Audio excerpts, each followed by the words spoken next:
What is up, guys?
in your console. Um, I have an Apollo X4, so your in out might look different, but all I did was swap monitor left and monitor right with channel 1, channel 2. So now channel 1, channel 2, which were the first console. I have an Apollo X4, so your in out might look different, but all I did was swap monitor left and monitor right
Testing 1 2. Testing.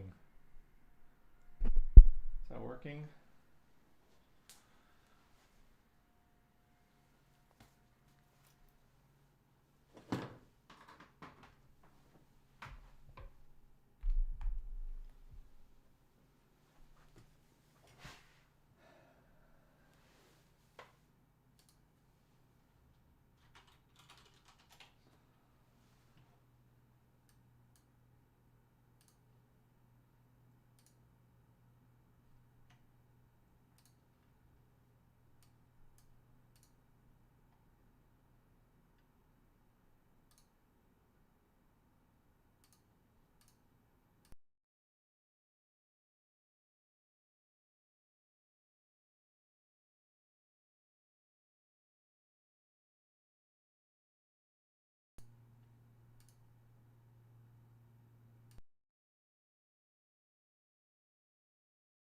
Check one, check one, check one.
All right, we're just gonna freaking roll with this here.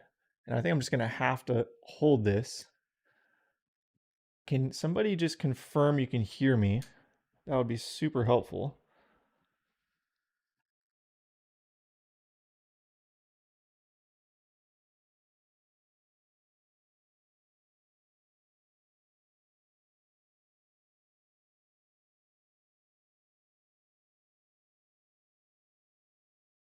You could just put in the comments that you can hear me.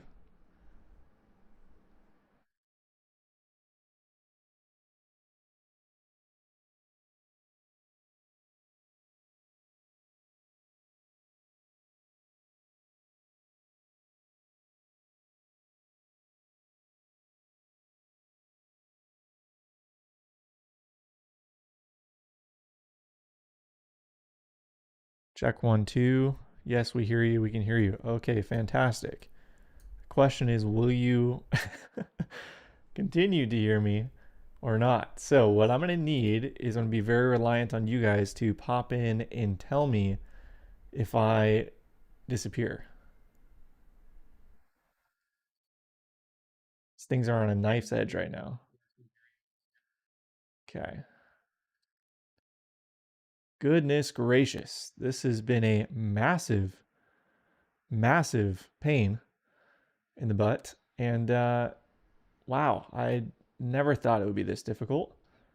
So we're just going to have to do a lot of testing another time to figure out why. But for now, let me just make sure I'm not peeking or anything. Okay. So, what do I want? How do I want to do this? So, I don't know if you can see here. Uh, I had a microphone. I had two mics. I had another handheld mic. I was going to do it all mic'd up. I had, I was going to actually play some loud amps here. And like I said, I just could not get OBS to recognize the output of my interface. I tried everything and I could not get it. So all I have today is this shotgun mic, which is frankly terrible at picking up guitar sounds. Loves to peak, and even if I just, pad it and all of that. So this is going to be interesting. It's not going to sound as good, but I don't know a different solution. And so we're just going to roll with it and move forward. And let me just see if the camera looks okay, because I haven't touched anything. It's just been a nightmare, to be honest. Put the cool guitar amp photo back up. All right, James, 1 second. Let me pull it up on my phone so I have a reference for the chat here. That's a bit easier to see. Okay, so this is not going to be how I intended, but that's okay. We'll figure it out. Put the cool guitar amp photo back up. All right, here it is, and then we'll get started.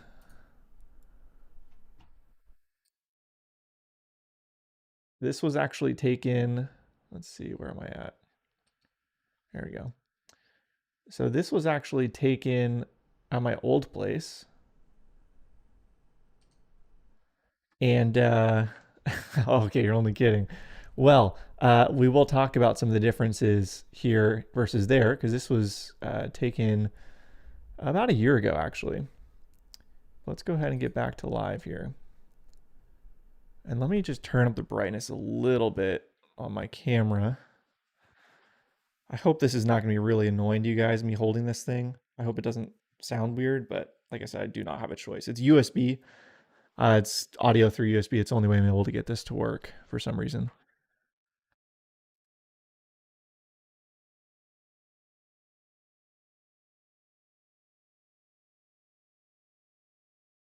Does that look a little better? Maybe. Okay. So let's do this. Welcome, 9 people watching. Awesome. Thank you guys. This has been an absolute nightmare trying to get this set up. So I apologize. You know, obviously I'm not a pro at this. I've never done anything like this before. I've just been dabbling this week in doing live streams, and it's been a lot of fun.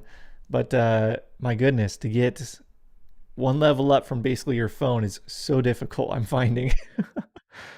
All right. I don't really have a good place to have the chat so I can see you guys better. Wonder if I should grab something so I don't have to keep looking over to the side. Anyways, let's just get rolling here. And I'll just have to have my phone here to try and see the chat. So, welcome. I had this idea. I've been wanting to do this. You know, the thought of it was like, oh my gosh, it's gonna be such a pain. But I've been wanting to do kind of just a rundown of the gear I have at the end of the year, and then I just thought it'd be kind of fun to circle back to the next year and see how things have changed, because you know, things change. Although I'm definitely not somebody that sells a lot of things. I sell very little, so the main staples stay the same, but there are a lot of changes going on right now, and I've got some cool plans for next year. So that's kind of where I'm at. Didn't know you had a brown reverb unit. Yeah, so we'll get into everything. So I'm surrounded by amps everywhere. Some of them you can see, a couple of them you cannot.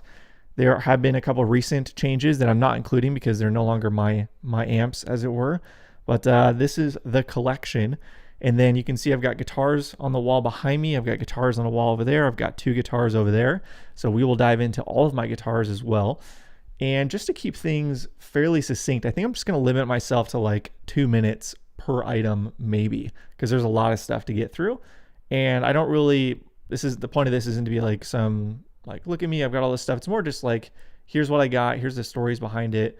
And yeah, here's just a brief background, more honestly just for myself to have a record of, but I know some of you guys enjoy this kind of thing, and I like watching when people do this. So I figured I'd give this a shot as a live. You're about to be short an AC30. Well, let me know, James, like I told you. And it's actually just over there. I haven't been paid for it, so it's still in the collection. I still count it. The Pro Reverb you guys have seen me working on, that I did the last live stream working on, and the videos I've done a couple of videos on in the past. 67 Pro Reverb that has been sold. It's been paid for, so it's not, I don't count it anymore. And there's another Pro Reverb in there that's also, I haven't been paid fully for it, but it is already partially paid for, so I'm not counting that either. So anyways, yes, surrounded by amps, surrounded by guitars. So I think what we're gonna do is I'm gonna leave it up to you guys and whether you want me to start with guitars or amps. And I'm going to try and play a little bit, just a little bit, with each one. And the guitars are in various states of disrepair. You know, what's the old saying? Cobbler's shoes, or just whatever it is. You know what I'm saying? But they're, you know, the saying of somebody that works on guitars and amps themselves, their own stuff tends to be in a bit of disrepair because they're working on everyone else's before their own. So a little bit of that with me. I've got a lot of guitars, and I go through phases of just really sticking to one or two, and then and that's all I play for several months, and then I will cycle in something new. I've been playing in a new country rock band for the past year, just a hair over a year actually, and in that band I've got kind of a staple setup because there's another guitar player that I play with, and so just trying to make sure I've got my own little spot in the mix. So there's lots of guitars I love to play here that I don't play very regularly because of that. But I love all of these guitars. They've taken me a long time to gather, and they've all got really cool stories to them. So guitars first. Okay. You know what, Tyler, you're the first one to say something. So you got it, sir. We will do guitars first. Let me just make sure everything is hunky-dory here. Okay. And you guys will have to let me know if the mic is clipping, because I don't have I can't really see a good like wave or input level for the mic. So I'm just kind of guessing on what it should be at. Cobbler's children go barefoot. Yeah, exactly. There you go. That's exactly what I was looking for. Okay, so we're going to start with guitars. And I think what we're going to do is we're going to go from, if I can remember correctly, we're going to go from the newest guitar down to the guitar I've had the longest. So I'm going to try and remember the order of how things go. But what I'm going to have to do is I've got a little boom arm here that, this is very ghetto, I know. Like I said, I had handheld mics. I got the SM57 there. I was trying to make this a lot more legitimate than it ended up being. So we're going to have to kind of roll with it a little bit, but I can't hold this with a guitar in my hand. So I'm going to set this up real quick, and then I'll grab a guitar and we'll just get going. But I am going to put it on to the next little, the little intermission screen just for a second, just because I don't think you guys need to see me trying to set this stupid thing up. So we'll do that. Hang on for 1 second, guys, and then we'll get going here.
Check 1 2, check. Check 1 2, check. Hopefully it's not too distracting. Let me adjust it one more time.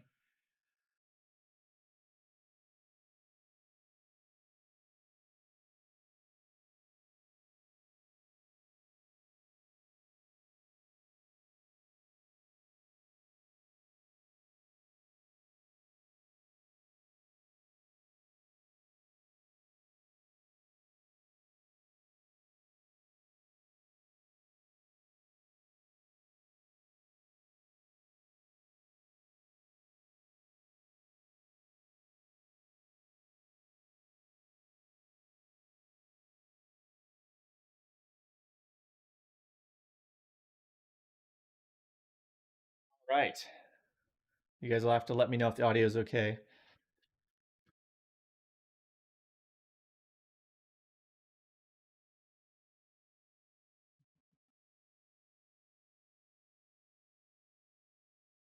All right. Okay, it looks like it came back to this. So, There's a bit of a delay. So this is my baritone. I have wanted a baritone for a long time. I'm gonna try and stick to about 2 minutes per guitar. So keep me honest on that, guys. I've been wanting one forever. The issue I've always had with them is they're all like really cheap Squires basically. And then Castadosa came out and they're like 8 grand or something crazy like that. So I didn't want a Squire, but I wanted something higher end but not crazy high end. And in the band I joined, we play a lot of songs really low, a lot of really low tunings because of the singer. And so ended up needing a baritone because I was playing the Telly that I have. I'll show in a bit. I was playing that, and I was having to tune in D standard, and then a lot of drop tuning. That still wasn't low enough. So along came this. It's a little dusty.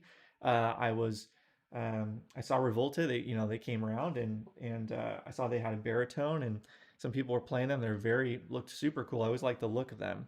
So I went and tried a couple at a local store, and they were really really poorly built. They had a lot of issues, and I was pretty turned off at that point. But I wasn't completely um, turned off to the point that I wasn't interested at all. It was just I thought maybe those two were bad. And anyways, this one popped up for a really good price. So I decided to pick it up and just roll the dice. And then I put on a tremolo for it because I just thought what goes better on a baritone than a trem. Like I just love kind of really just pretty melodic ambient music myself. That's why I love playing when I'm alone. And so I put the Duesenberg Les Trem on it, which Revolta uses on their non-baritone models, but they don't put on the baritone for some reason. I think it's a perfect fit. Sounds great, stays in tune well. And yeah, so this is tuned to B standard. And I do have a bit of a custom gauge set on it for the strings because I want it to feel pretty loose because I do a lot of like leads and stuff on this because of uh, the songs we play in the band. So I can't remember the exact gauges I have, but it's like a more traditional baritone set on the bottom 3 strings, and the top 3 strings are more of a um, like a set of 12s, I think, somewhere in that range. I can't remember the exact ones, but it's all different. But it is like a custom gauge set that I just built from a couple packs to find the right stuff. And then the last thing I'll say about this is it's got this page capo. It's really helpful because we do a lot of, again, I'm moving this around a lot during the set. It's got locking tuners, beautiful green color. It's a really cool guitar. And yeah, it sounds great. I'm going too long already. The last things I'll say about it, humbucker is it can do a coil split or a full humbucker. The full humbucker sounds terrible. It's awful sounding. The split sounds very nice, so I keep it locked in that. And the neck P90 is very dark, and I'm not a big fan, so I do plan on replacing this at some point. But yeah, this is the baritone. So as far as trying to get some guitar noises going, I think what I'll do, I'm not going to play every guitar. Oh, I want to do this because it's so hard without a mic. I'd have to readjust this shotgun mic if I'm playing a guitar through anything or through an amp. I don't want to do this. What would you guys like to see? I guess you guys can tell me. So what I could do is either just quickly talk about the story of each guitar and then maybe pick a couple at the end and play them through a few amps. Maybe we'll do that unless somebody chimes in with some different idea. But I think we'll probably move forward with that. So I'll be fairly quick then. So yeah, so this is the baritone again, Revolta. What I recommend, how about this? I'll give a recommendation based off experience for each one. I would highly recommend this if you can try a bunch because again, I played two and they were very, very poor quality. This one's not perfect. It does have some issues here and there. The switch is very cheap feeling. The pots aren't super great, yada, yada, yada. But overall, it's a good guitar and stays in tune pretty well for a baritone and is very cool looking on stage. People always compliment it and think it's such a cool shape. So props to Revolta for coming out with something cool. So that's it. This is the newest guitar I have. So let's go move on to the next one. 1 second.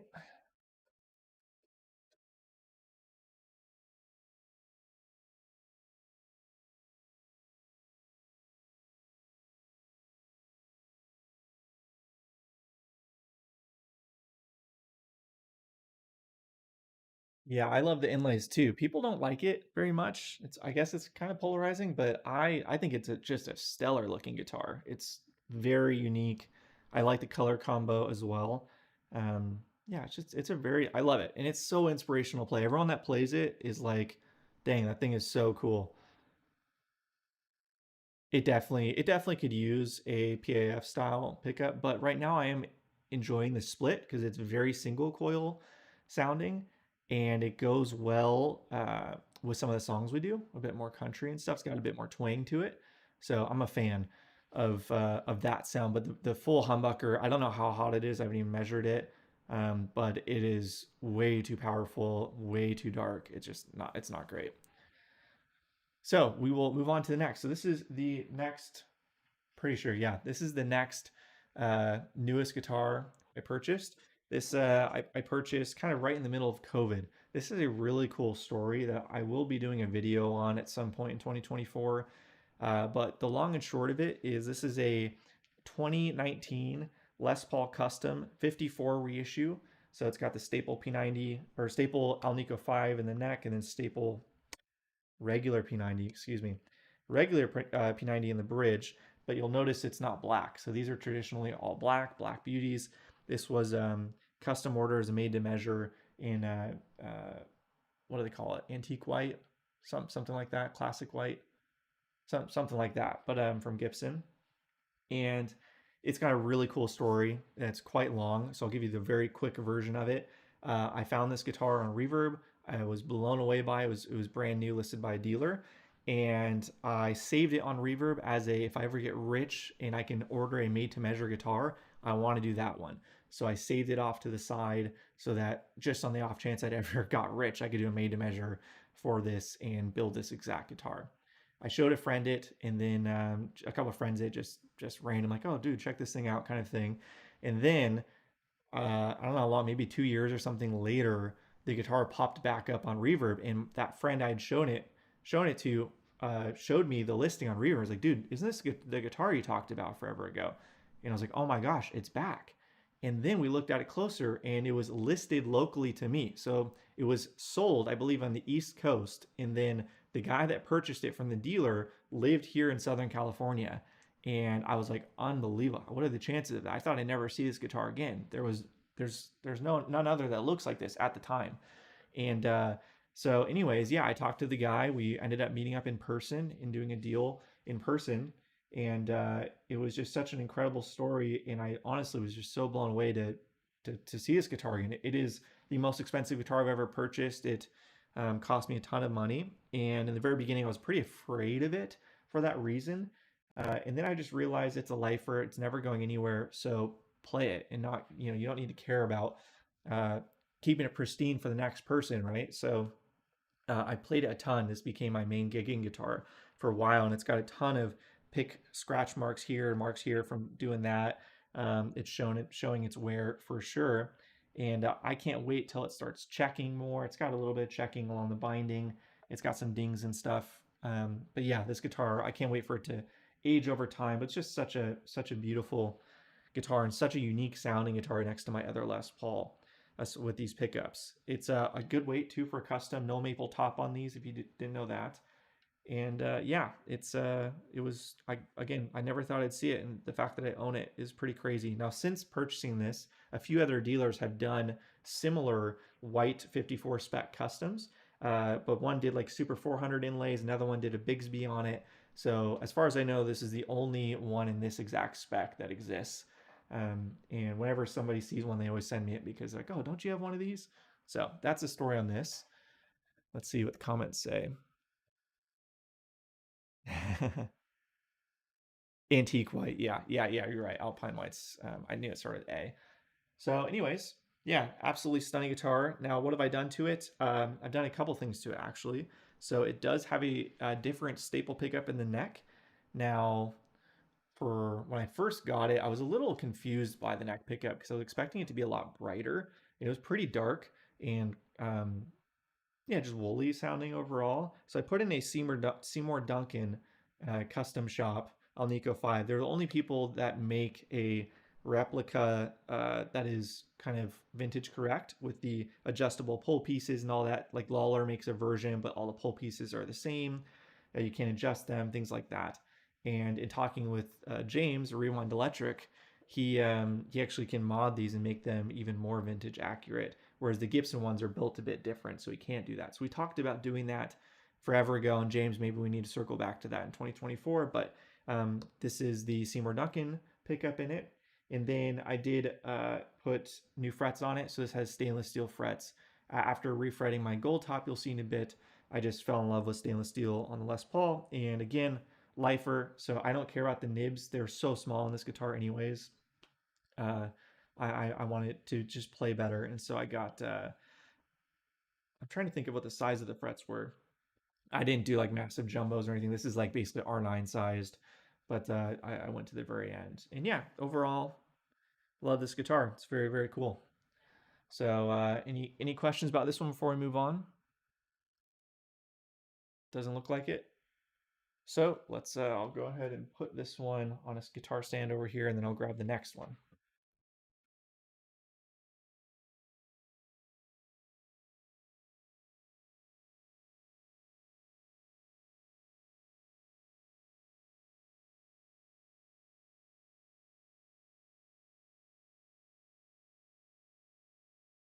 I may be out of order a little bit on this. To be honest, I can't remember. Most of these guitars I've had for a while, so I'll have to go back on that. But dumb question: how does this stable pickup compare to regular P90? Uh, that's it. Not a dumb question at all. And to be honest, it's so hard to make those kind of judgments without having the same pickup in the same guitar, right? So having the P90 and the staple in the same guitar back to back. So I don't really have a ton of experience with a P90 in the neck pickup outside of that baritone. So I'm not the best person to answer that. James at Rewind would definitely be a better person to answer that. But basically, from what I understand, the stable pickup is supposed to sound a bit more hi-fi. It's definitely got a lot of low-end punch to it, but it's supposed to be pretty clear on the top end as well.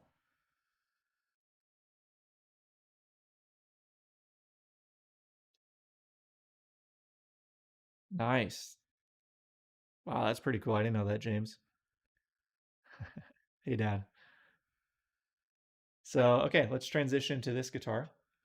So this is a 1965 reissue Journeyman Relic. Try and get in the light just right. In Charcoal Frost Metallic. So I, like you, absolutely love this color. I think it's such an underrated color with Fender. You don't see it on many things, actually. They don't use it a ton. And yeah, so I purchased this mainly because I just felt like I needed a Strat, right? If you're, some songs require a Strat.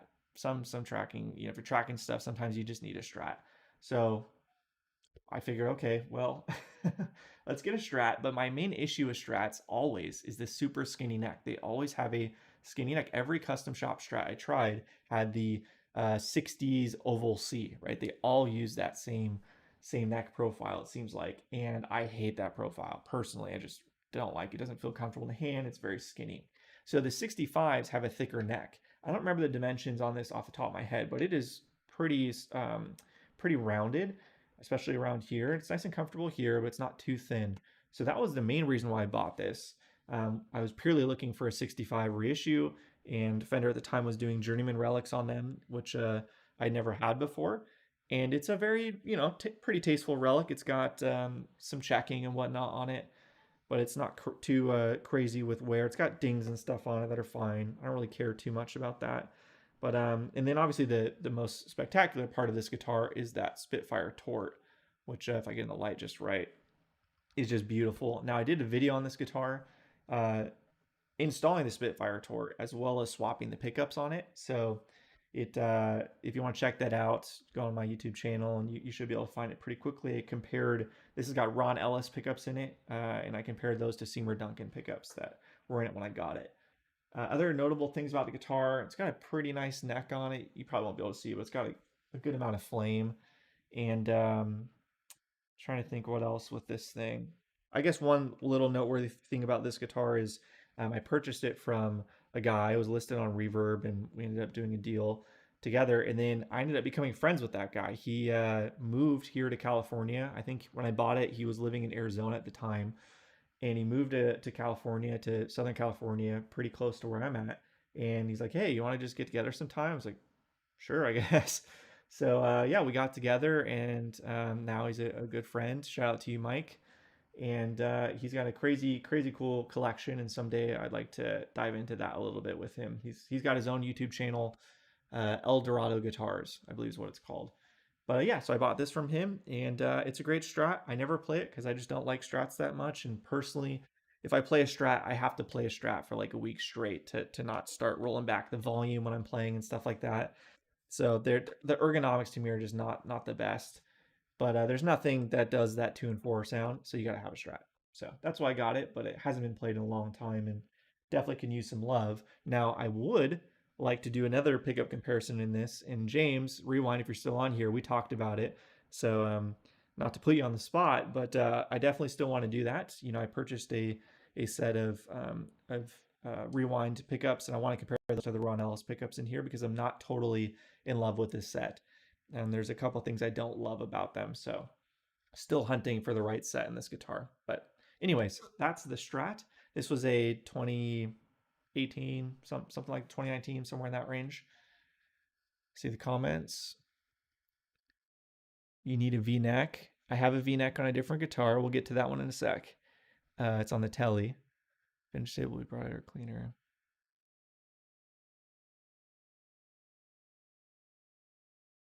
'59 Esquire neck profile. I bet that's great.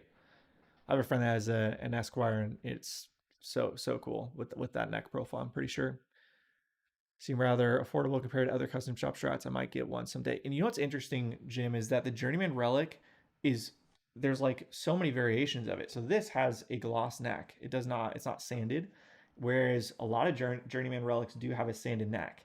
I like that this isn't sanded personally, but they do ones that are Journeyman Relic that are, they're no different based off the title, but they are quite a different level of Relic versus this. This is pretty minimal overall.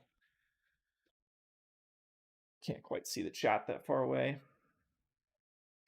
Tournament Strats is the way to go. I have 3. Wow, that's nice. Time for you. Yeah, I know, Jim. Matt, we got to get together.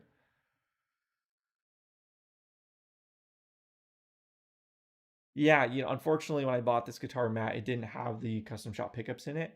It had the Seymour Duncan Antiquities, so I've never tried those before. I've heard they're really good. I thought about getting a set, honestly, but then that Ron Ellis set came up for a good price, and so I decided to just grab it and try it out. All right, let's go ahead and move on to the next guitar. So let me think about which one is next after this. One of those. Gotta be.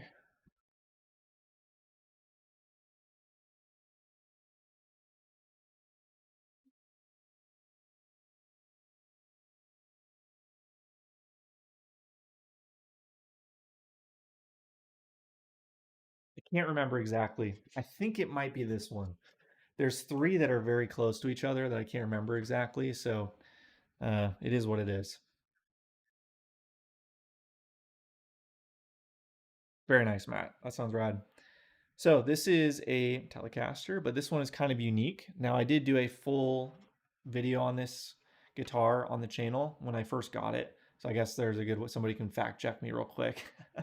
But yeah, so I picked this up because I was after Telly, and for me, Tellys are a bit boring. I've never really liked. They sound great, but it's at the time everyone played a Telly. They're all over. They all look the same to me. They're pretty boring. The butterscotch kind of Telly look is just didn't really appeal to me at the time, and so I wanted something unique, something different, and yeah, but I didn't really know specifically what I wanted. I just wanted it to be unique. So, anyways, this popped up and it knocked my socks off because it is just, talk about a unique telly, right? This thing's crazy. So I did a whole video on this where you guys can check it out and dive into it, very deep dive. I do a ton of playing through it in close-ups of the relicing. It's beautiful, all the relicing on it. Now, the first thing I'll say, as it pertains to the relicing, is I look at relicing this kind of thing. It's art. That's the way I look at it personally. So I'm not looking at this like, oh, is it vintage accurate? Is it matched perfectly? I don't care. Uh, in this case, this is art. Like, so, each one is different, and the way it was relicked is, for me, really really interesting and fascinating. And it's got the finish over finish. Both the finishes are checked, but checked differently. It's got faded, started to fade yellow. This guitar's actually aged quite a bit since I got it as well. Um, you won't be able to see probably, but there's all this finger gunk, or I don't know what you call it, but the staining on the fretboard, all these spots. That's not from the custom shop. I did that. The neck has started to get a bunch of, I don't know, just my DNA into the wood. And yeah, I played this guitar a ton, and it's a very cool telly. So what is it? So it is a NAMM limited edition. So it's got the little limited edition thing there. It's a NAMM limited edition from, gosh, when was this? 2017, something like that. And it's a 50 spec thin line telly. So it's thin line, obviously, but it is 50 spec, so it does have a 57 soft V neck on it. So it's quite a chunky neck with a very soft V, but feels really nice. And then it has a broadcaster, hand wired broadcaster in the bridge, and then hand wired, what do you call it? Texas Special in the neck, which is kind of a weird combination, but that's just what they did. I asked Fender how many of these they made, and they told me 19. So it's fairly limited, and everyone I've seen, the relicking is different. So some have a lot more, some have less in different areas. So it's just a really, really neat guitar. And yeah, I love it. It's a great sounding telly, in my opinion. It's got a lot of mids to it. It's doesn't have a lot of bass. I feel like it shelved the bass a lot with the kind of semi-hollow nature of it, and it's basically permanently tuned down.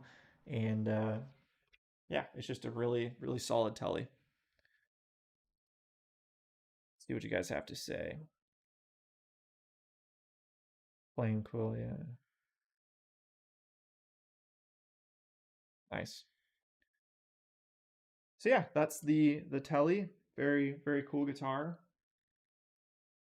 And double bound. I don't know if you can tell or not, but it is double bound, which I always personally love the double bound look. When I would purchase this, I was actually after a Fiesta Red double bound, and but this came up, and this was just so unique and so cool, and I got it for a pretty good price overall. So that's the telly. Now the next one, let's move on. These next two are very similar in age.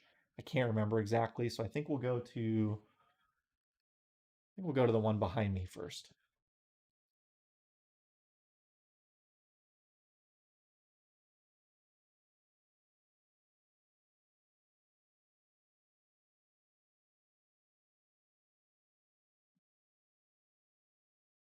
So this is well, obviously it's a massive White Falcon. I absolutely love this guitar. This is, Gretsch for me. I don't know. They were a little cliche at one point in like the praise and worship scene for a while. I never loved the players edition Gretches. Like for me, I was like, if I want to get a Gretsch, let me just get the full thing. And I don't want a slimmer body. I don't want a smaller, bout. And give me fully hollow, all of that stuff. So, anyways, this popped up locally again, and it was in rough shape. It was basically, according to the previous owner, he got it from a lawyer who just had it sitting on their wall, just on a hanger. And so all of the hardware is tarnished a ton, and it's faded quite a bit to this really lovely cream color. If I take off the cover here, the Bigsby or any of that, there's a solid shadow where to show how much whiter it was originally. So it's just aged this beautiful cream color. It is the LDS model, so it's a G6136T LDS. Did I have that right? Something like that. Gretsch names are awful, but obviously it's a White Falcon. So basically, what that means with this model is it's something like the mid 50s spec reissue kind of thing, fully hollow, full size. The Dynasonic pickups here, and then personally, I think this has the best spec of a Gretsch White Falcon, where you've got the really cool pictograph inlays, and then you got to have that logo, right? It drives me nuts when I see Gretsch selling the Falcons without that logo. To me, why would you get a Gretsch White Falcon without that logo? You know, they got the ones with the plate. I know they did that. It was a historical thing, and so they've got that part of that reissue, whatever year it is, 59 or something. But this is the much cooler spec in my opinion. So yeah, and then the only thing I've done to this is I put in a what do we call this? A Compton bridge, and that made a significant difference to the guitar. Again, I did a whole video on this guitar a long time ago, so check it out. I've had this for many years, but I just beautiful, and I love how, for me, the one thing I struggle with the White Falcon a little bit, especially the new ones, is they're like paper white. They're so bright in your face. This is a big guitar. It's a statement for sure, but it's not pristine and like perfect and scary to touch, and all the gold is so shiny and you don't want to get it dirty. This thing is very dirty and played well and played hard. So I love this guitar. Playing this out is so fun. It is a bit tricky because it's fully hollow and the pickups are pretty microphonic under gain, but there's nothing like it. And people give me crap for playing a big guitar. I, I couldn't care less. Like, this thing is so cool.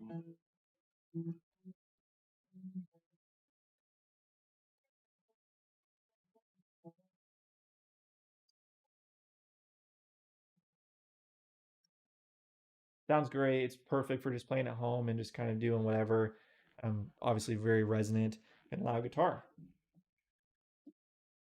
I'm looking forward to this checking someday too. So this is Nitro as well. So LDS, see what L Lacquer DS Dynasonic. That's what that stands for.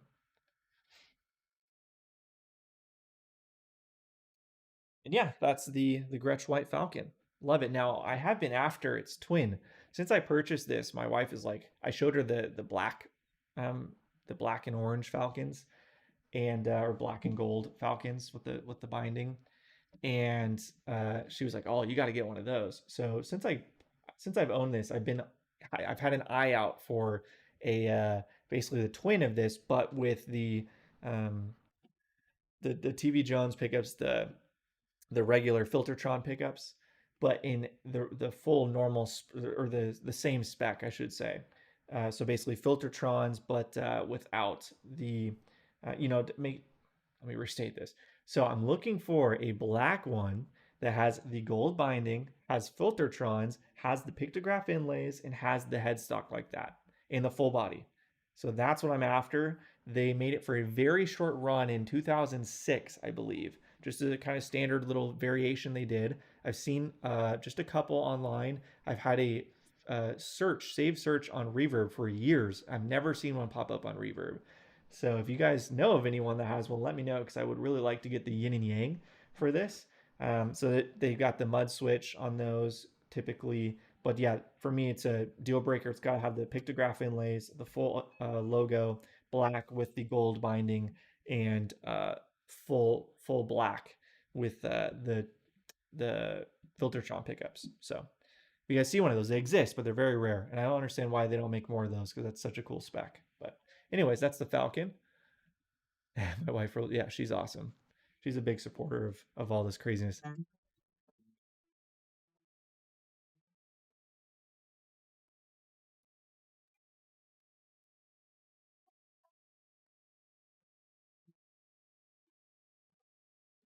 So yeah, there you go. That's the White Falcon. So let me move on to the next one.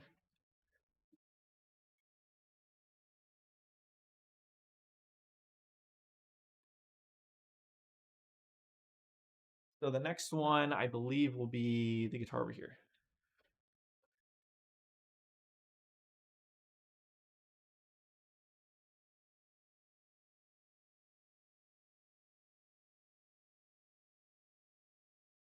So again, my order might be off a little bit, but this guitar is one of my favorite guitars of all time that I've ever played.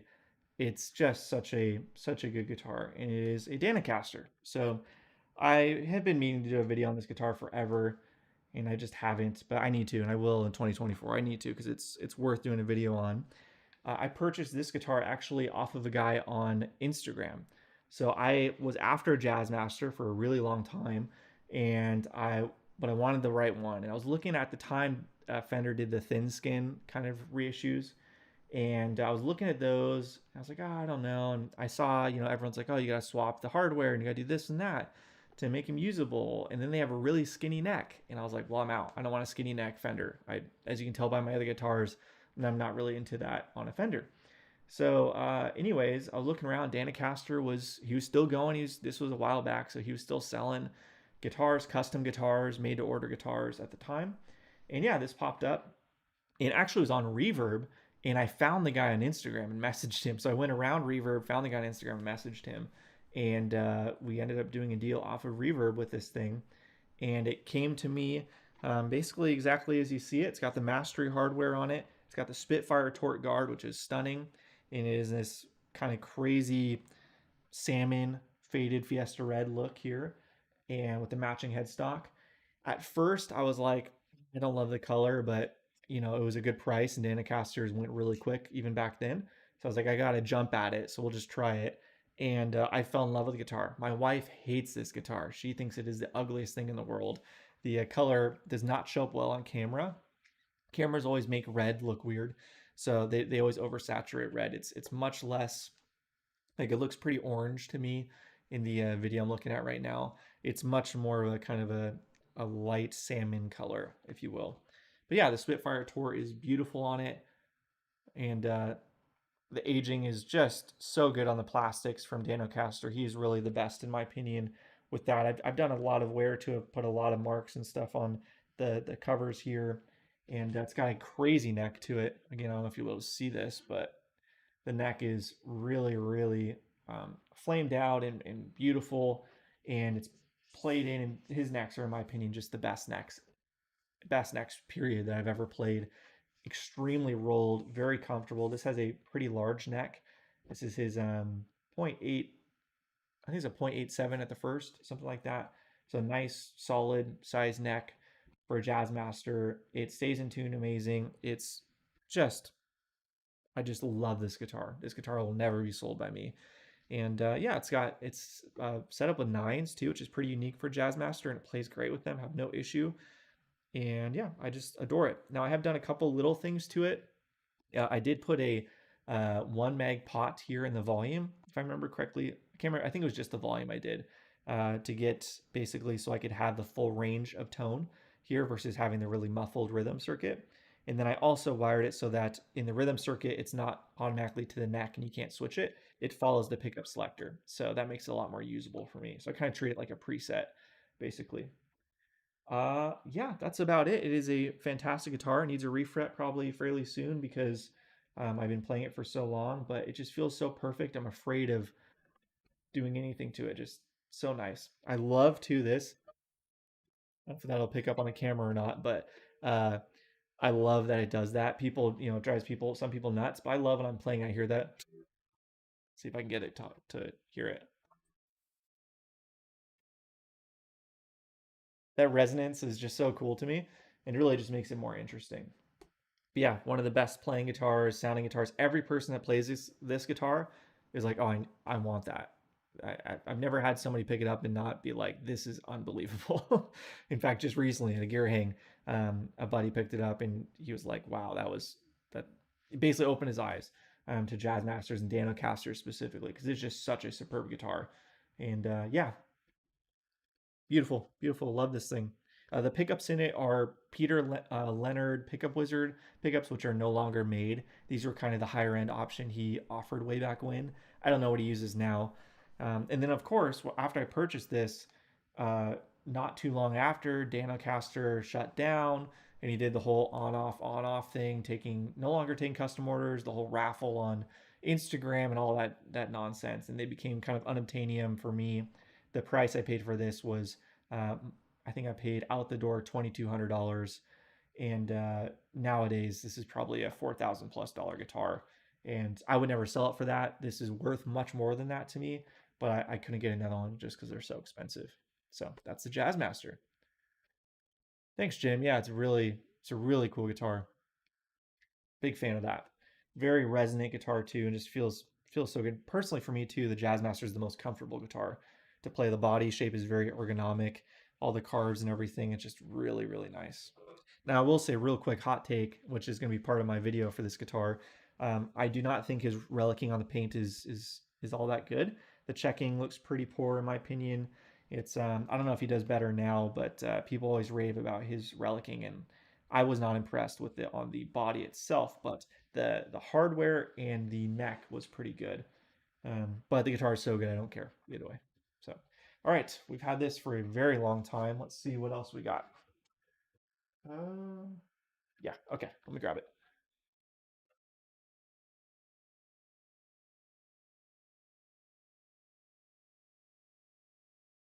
How are we doing on time? I think I'm taking a really long time here. Taking the matching headstock. I've done this. Same electronic ones. Yeah. Yeah, it's the way to go with them. I never understand why people keep those the stock Fender away. Like it just doesn't make sense to me. I know people do a lot of mods with them, but I never really see people do the pickup selector work for any, or pickup selectors still work on the rhythm circuit. I never see people do that. To me, it's a no-brainer. So the next guitar, let's grab it, is this. This is kind of the guitar of the channel, right? So my little logo, if you want to call it that my wife made for me, is based on this guitar. And this is such a cool instrument, and it's got a cool story as well. I really, again, I need to do videos on all these guitars, dedicated videos, because they all have really interesting stories to them. But yeah, this one I've had for quite a long time, probably, well, I say quite a long time. Some of you guys have had guitars for decades, and I haven't even been playing guitar for, much longer than that.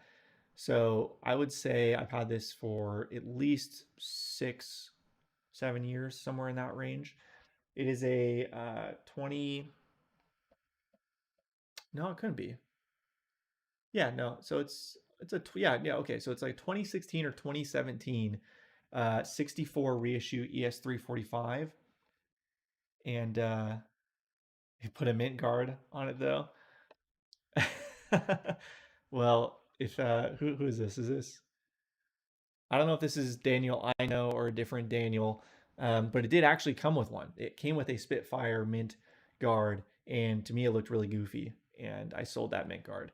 And I much prefer the. I think I've never seen one that's got red tort, tort on Fiesta Red. I've never seen a Jazzmaster like that. Maybe the people do it now, but at the time I'd never seen one like that before, and it's really unique. And in person, it looks a lot better as well, in my opinion. But anyways, back to this. So yeah, this is obviously, let's talk about the elephant in the room.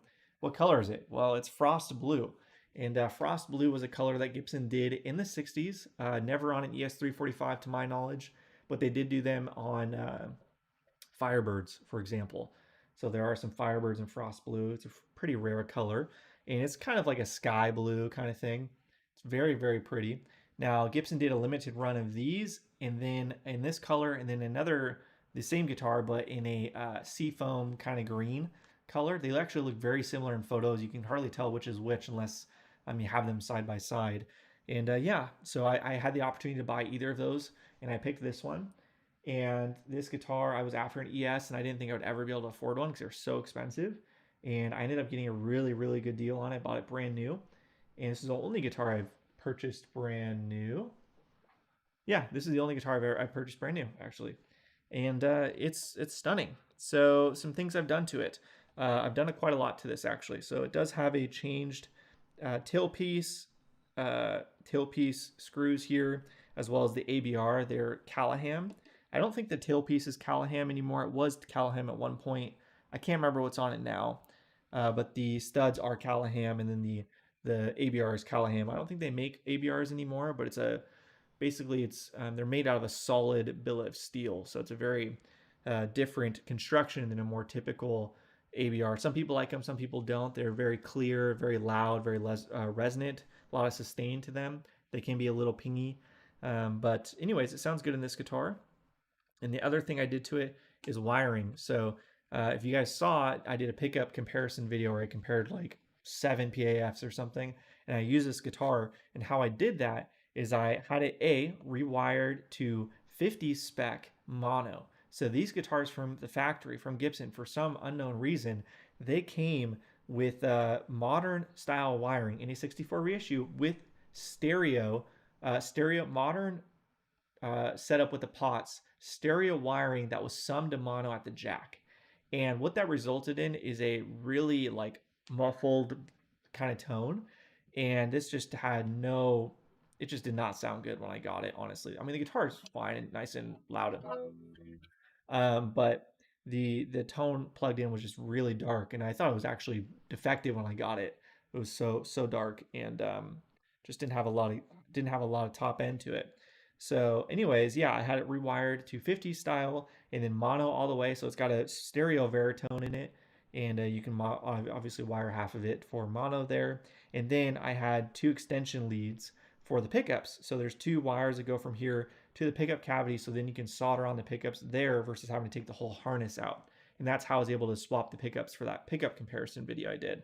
Now in it right now, I don't know if James is still on, but this one has rewind electric T-top pickups in it.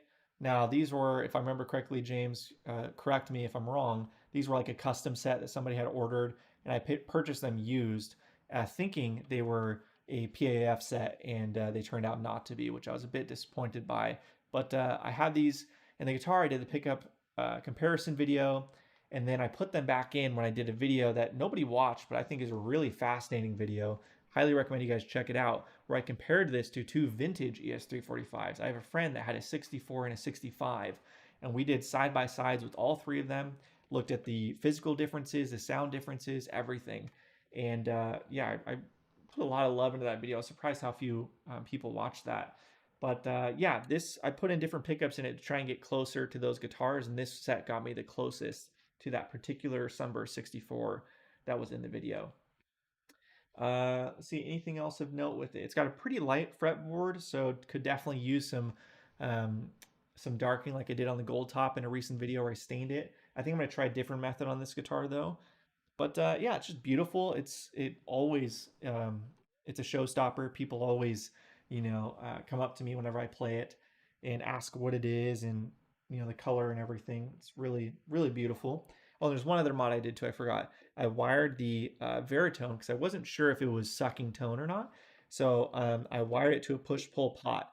So it is out of circuit when it's down and in circuit when it's up. So I'm going to save you guys the struggle if you buy one of these guitars. The modern Veritone does not suck any tone. I hear no difference with the in circuit in the off position at position 1 and out of circuit. So you don't need to do that. But I wasn't sure, and so while I was getting all the wiring stuff done, I just kind of went ahead and moved forward with that. Now, what I will say, it's cool because then I can have kind of a preset with the Veritone and then quickly jump out of it. So I have used this a good amount, and it is a cool effect to have on hand, but not great to have all the time, obviously. Yeah, I replaced the harness in my 2864 S334. What a pain in the butt. Yeah, they're a nightmare. I have a stack of Rewind Alnico magnets. Awesome. Yeah, James, it was a custom T-top set that somebody ordered. Some random person or something. Cool. So that's this guitar. A few things. No, check out the video. I did this because there's some really interesting differences between this and a vintage one, such as the pick guard and the actual mounting points and all of that. There's a lot of differences. So check that out if you're curious. But yeah, this is again just a beautiful guitar. Love it to death, and it is kind of the mascot of the channel, if you will. I've had this for a long time.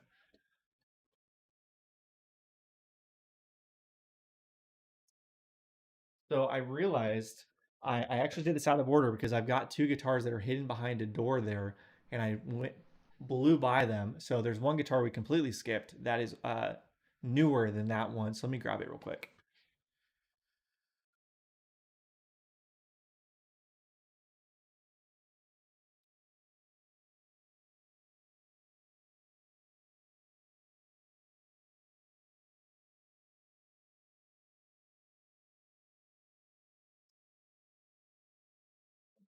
Okay.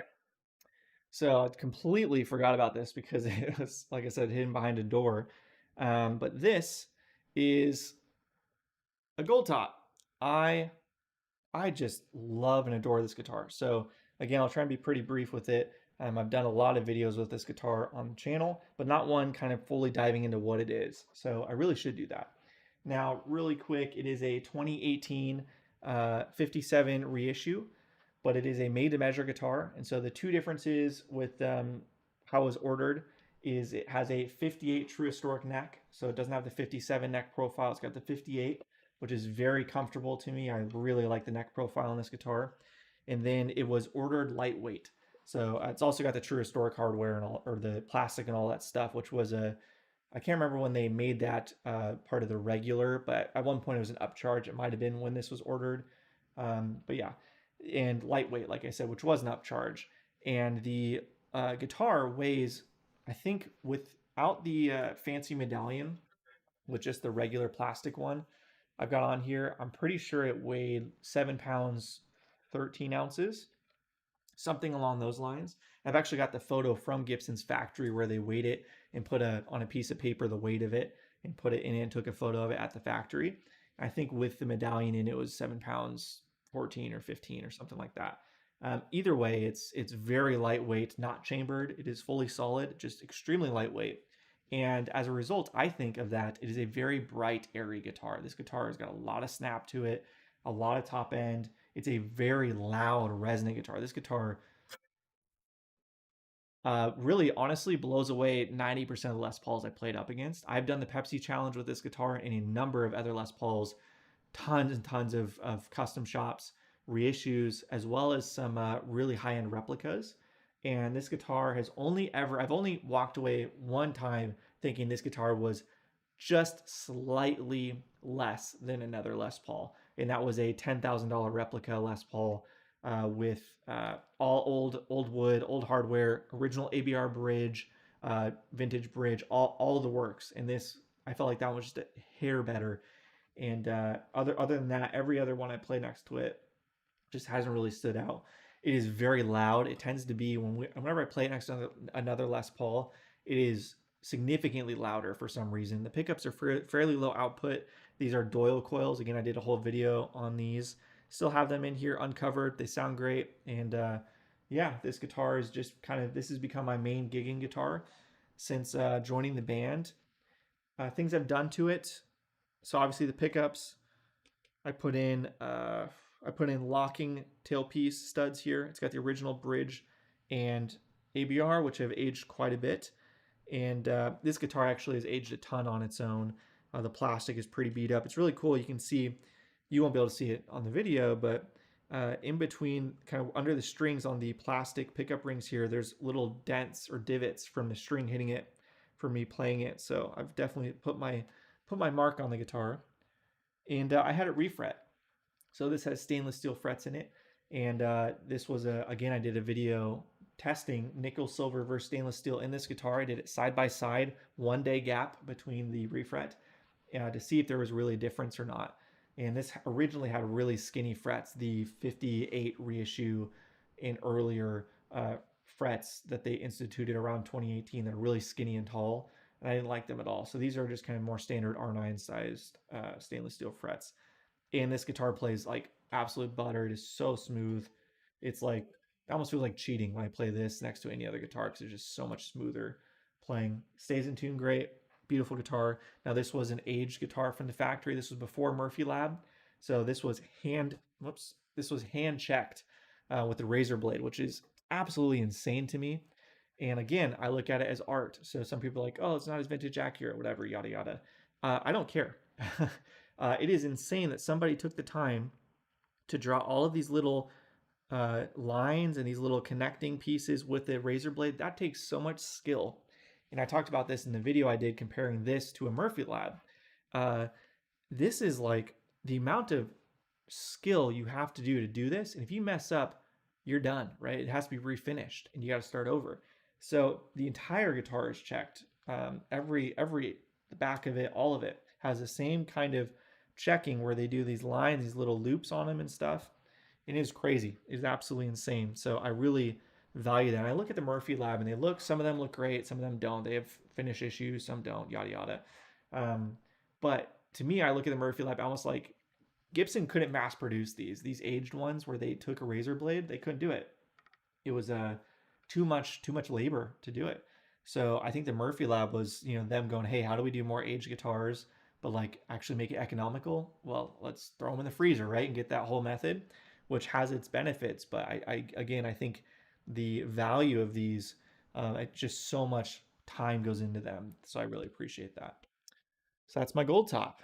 See if there's any comments for the gold top here.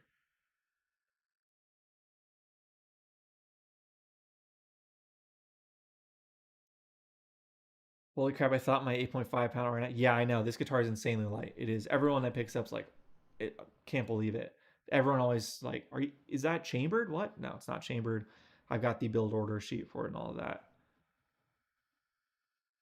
Please do, Matt. I would love to try them. I also, again, I keep plugging my own videos here, but I did a ABR comparison with this guitar, and I tried out the stock Gibson, the stock Gibson with nylon saddles, the Tone Pro with nylon saddles, the Faber, and the Callahan on this guitar, and I did a side by side with it to see what differences those made. I'll let you guys be the judge of that. Again, you can check it out on my channel if you look a bit back, but I would love to play with that a bit more. I've got a friend that's got the fancy ABR bridge that's going around right now, the Four Uncles one, the CMC or whatever, and he really likes it a lot. So maybe we'll try that one as well for a future video. But yeah, send it to me and I'll pick them up. Cool. So this again, this is my main gigging guitar workhorse. It's very bright. It's a strong guitar, very clear, and absolutely love it. This is kind of home base for me. So completely forgot about that one. Whoopsies. Let's move on to the next. So I've got two more. Yeah, two more guitars. So we're almost there.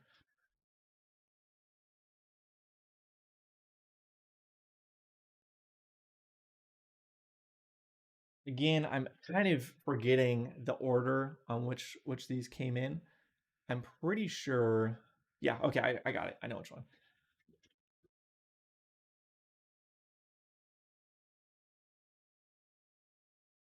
So this guitar is so I've had this one the second longest out of all my guitars. It is a 59 reissue ES330. And if you know anything about vintage ESs, you'll go, wait a second, Tanner, that can't be a 59 reissue. Well, you're right. They didn't make any cherry 59s, 330s. They did in 60, but not in 59. So I don't know why they called it 59 reissue. And also, they came with Cluson tuners instead of the kind of three in a line button tuners, which again is not accurate. So I don't know what Gibson was thinking. This is back from 2011, I think it was. But anyways, this was my dream guitar growing up. So I wanted a Gibson ES330. I just thought they were so cool and so unique. You never see anybody with a 330. It was always a 335. These have become more popular since then, but this was the dream. And at the time, I had a Gibson, my first ever Gibson, which was an ES339, which is a kind of a small bodied version of a 335 semi hollow. And this guitar was listed on Craigslist, and I was like, stop me in my tracks, because this is exactly what I wanted. I wanted a red one, and I wanted with the Bigsby. And I reached out to the guy, and the ad said no trades whatsoever. Do not offer me trades. So what did I do? I went in and went, hey, I know you said no trades, but I got a guitar you might like. And I offered the 339 to him. And just on the off chance that this was too big for him and he still wanted a Gibson, but he didn't want something so big. So I went and met the guy at his church, and he had one of his buddies there, and they critiqued the heck out of that guitar. But in the end, I ended up going for it, and I did the trade plus $200 or something for this. And yeah, this thing is so cool. I don't play it a ton. I really should play it more, mainly just because, again, the hollow is just kind of hard to play live, and it doesn't have as much sustain, and obviously you can't get up high, which is great. And one of my favorite parts about the guitar is it forces me to do something different, and forces me to not just kind of rip a solo up here, but forces me to be a bit more intentional with how I play. But yeah, it's not as conducive for gigging for that reason. But yeah, so it's got a huge neck, really thick, lovely neck. It's obviously got dots on it, and P90s are very, very hot. When I used to have a Kemper, this thing would clip the Kemper input more than any other guitar I had. This thing would just have such a quick attack, the bridge pickup specifically. If you ever play an ES330, make sure it has, or looking at one, make sure it has a spacer under the bridge, because without that, they're extremely anemic in the bridge. I played three vintage ones now, and this one blew them all out of the water. And a big reason for that is they don't have that spacer that this has. You guys can see it kind of just right there under the bridge pickup. That really just kind of makes it yeah, just be more balanced with the neck, because normally the vintage ones, the neck is super overpowering. It's a very clear sounding guitar, beautiful sounding guitar. Love the aesthetic to it. And the Bigsby's awesome. Now, the problem with the Bigsby on these is they used I think this is a B7, which means you got the roller bar and it's pretty close to the bridge. It's not as close as like you'd see on a Les Paul, but it's close enough to where it's very stiff and it doesn't stay in tune very well. So what I did as just a try it is I strung the Bigsby over the tension bar, and what that ended up doing is it made the guitar 10 times better. It stays in tune perfectly. This is like one of my most stable guitars actually with the vibrato system, and it just sounds awesome. Now, I think you probably lose a little bit of sustain from that. And if I really hammer the low string, I can knock it out of the saddle. But I can always just get the saddle dug in a bit more and it should be okay. But you're not really cranking on it anyways. But all the other strings stay in the saddle is just fine. This one has a Faber tone lock bridge on it, which gets a little bit more sustain out of it. And yeah, it's beautiful. It's got a little bit of figuring to it. You can kind of barely see, but the cherry is gorgeous. And I just love semi-hollow Gibsons, or not semi-hollow. This is fully hollow, if I didn't say that already. But I love the big-bodied Gibsons, I should say. And yeah, this is my dream guitar. One mod I did to it also was I put on Godot locking Clues-on tuners just to make it easier with the Bigsby. I did a video again on the channel, one of my first videos ever, reviewing them, and I've just always kept them on there because they've been great.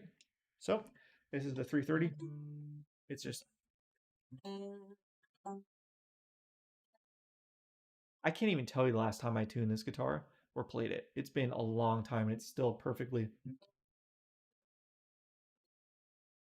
It's not perfectly in tune, but it's like.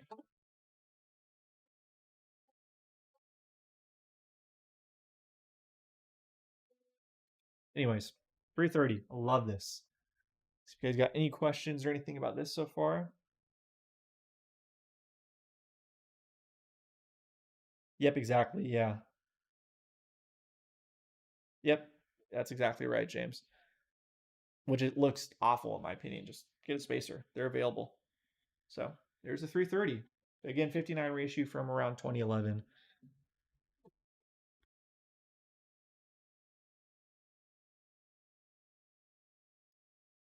And that leads us with just one guitar left. So it's right here. This guitar I've had longer than any other. This is also conveniently my only vintage guitar. So this right here is a 1963, early 63 Les Paul Jr. That's right, Les Paul. Has the silk screen. You can see that. So it still says Les Paul on it. So this was kind of one of the last that would have said that. 63 is the last year that they said Les Paul on there. So it's a Les Paul Jr. And this one's got a really cool story as well. Again, I should do a full video on it because it is such a unique guitar. You'll notice it's not a Junior anymore. It's got a pickup here in the neck. I'm trying to get in the light. There we go. It's got a T-top, an original 72 embossed logo T-top, which is a very rare pickup in and of itself. And the neck, it's super clear, beautiful sounding pickup. And then the bridge is the original P90, and the middle is out of phase, which is just crazy sounding. I don't know, this guitar was obviously modified, but it was lovingly modified. And they even took the time when they put in the switch here to the pickup selector. They carved out the beveled the pickup, not the pickup, the pickguard here to kind of make it look semi-factory. It's hilarious. They really tried, and it's obviously a homebrew kind of mod, but you can tell they cared and they tried. And similarly, back here, they cut out this portion to put in the switch, and they tried to get a plastic covering to fit, and they didn't size it right. So there's a little bit of a gap here. So it's like this guitar just got such cool stories to it that I wish I knew everything about its history. You can see the neck here is super played in and really faded looking. And it's got Grovers, and these Grovers are patent pending Grovers, so these are very old vintage Grovers. I don't know when patent pending was, but I think it was the 50s, if I remember correctly, when they still say patent pending. And yeah, it does have a headstock brake, which most of these did. And this I picked up off of Craigslist actually. And it was so funny, I'll never forget it. I went to go visit my sister up in Costa Mesa, where she was going to school at the time. And this was on Craigslist. And I went and looked at it. And I knew nothing. This was like, again, this is my oldest guitar. So this goes back to basically my beginning of getting into guitar. And this was the second guitar I ever second real guitar I ever owned. And I knew nothing about vintage guitars, but I went and looked at it, and it had he claimed it was a 61. The guy had a different tailpiece on it, which was the incorrect tailpiece. It was the one that for normally that are slanted for the earlier years. This has got the lightning bolt tailpiece on it, which is this is a compensated modern one that has just aged a ton over time and looks vintage original now because it's just been played so much. But yeah, and I was a little weary of it because the frets were completely gone. The frets were basically level with the fretboard. They were totally gone, and it played bad, and it looked pretty rough. And I was like, man, I don't know. So this is the first time I ever went to look at something on Craigslist, and I was like, I don't know, I'm not really into it, and kind of walked away. And the guy was like, basically like, oh, come on, man, come on. And I was like, man, it's gonna take so much work to get it going. I gotta get refret everything. I didn't have a lot of money at the time. I was pretty young. I think I was probably, I think I was fresh in college maybe at the time. And yeah, I went and got lunch with my sister, and then at lunch I told her about the guitar, showed her a photo of it, and she's like, "You got to get it. What are you doing? Like, you're gonna regret it if you don't buy that." And I was like, "You know what? You're right." So I did. I bought it, and she's 100% right. This would have been the one that got away if I didn't purchase it. So it is a really, really cool red color. It's the original finish. It's quite beat up, but it has very little checking actually. So it's got some checking here and there, but it's actually doesn't have a ton of checking on it. I've got a buddy that's got a very clean one that is checked everywhere, and it's a very different red color too. His is faded to be a bit more orange, kind of like the neck on here. But yeah, it's just a beautiful guitar, and I will never change anything about it. I love it exactly how it is. The only thing I've done to it is put in a new jack because the original one failed and died on me. I put one in from the Magnatone, which you can't see over here actually. So it's a vintage jack because I had it around and I just thought it was kind of cool. Sounds amazing. One of the best sounding guitars I've ever played. It's a monster. I got it refret, and the guy that refret it um, did a pretty poor job, but it's got a new nut and it's been worked on a couple times since then. And then I had somebody, a local shop, who damaged the guitar. I asked them to had it one high fret, and they confirmed it was one high fret. Not to go on a tangent, but and I just said, hey, can you knock down that one high fret and get that one down because the rest are fine. I took a fret rocker and they were fine. And like, yeah, sure. So I checked it. Yep, it's just that one high fret. I got the guitar back, and next to every single fret was a tooling mark from them running a file against the frets, every single fret. So they didn't put tape down to protect the Brazilian rosewood fretboard, and it just since that happened, I basically barely play the guitar because it makes me so mad when I see it. And I don't know how to get the marks out without damaging the board more. When I got it refret the first time, the guy planed the board. I had this beautiful fret wear to it, and he planed it so it came all smooth and looked new, and I hated that too. And yeah, this guitar, I love it to death, but it's had a hard life. And the neck on this is crazy. It's the craziest neck I've ever played. Extremely wide and very skinny. Never a neck I would ever go for, but it's just part of the quirk of this guitar to me now. So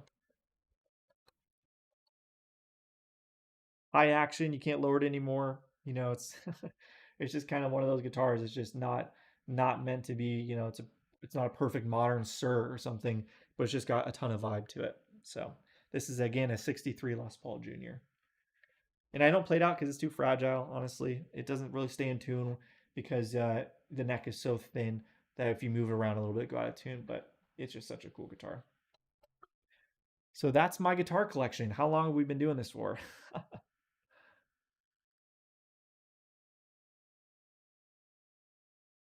Yeah, I don't know, James.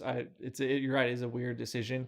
But again, I don't know if you can see, like they beveled the edges there, so it looks like doesn't look totally out of place. Like it doesn't like distract. Like if you put a switch here, over here maybe, or over here or something, it would look out of place. There, I don't think it looks out of place. You don't really even notice it. So it's kind of interesting.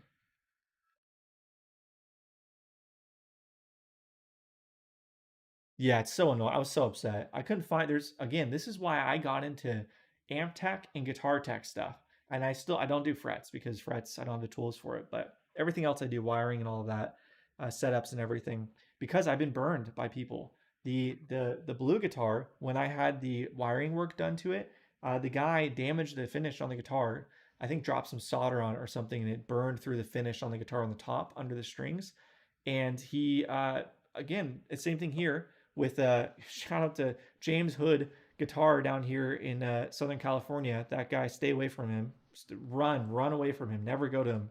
Never bring your guitar to him. With this guitar, they were the ones that I asked to knock down just the one high fret, and they damaged it. And they tried to claim it was there already. Well, because I'd been burned on the ES345 before, and another guitar I had, I actually film all of my guitars before I drop them off up close in 4K and get all the details just to make sure.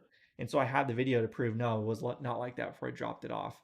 And they never made it right. They never tried to do anything. They tried to offer me free strings, which is just a slap in the face.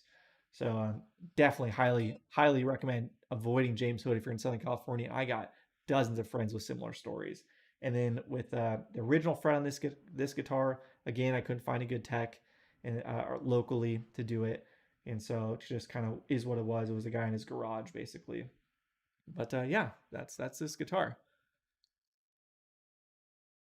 Well, good on you, Matt. You maybe you need to teach me how to do it. There are ways to take that bridge down if you want. Think so? So it's fully decked. I don't know if you can be able to see that or not. The bass side is fully decked. The this side is okay, but the bridge side is fully decked. So I guess you would just what sand down the uh well, you'd have to sand down the stud, right?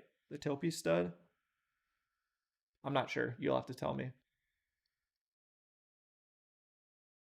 I have a lot to teach you. Then buy the tools. Fair enough. I need some donor guitars too to play with. Huh. I just fret work has always scared me. I've just never because if you don't get it right, the guitar just that frets are everything for a guitar. So, anyways, there you go. Those are my instruments. So, what should we do now? Should we go into amps, or is it too late? And should I do a video tomorrow on amps? How long have we been streaming for? Does it say?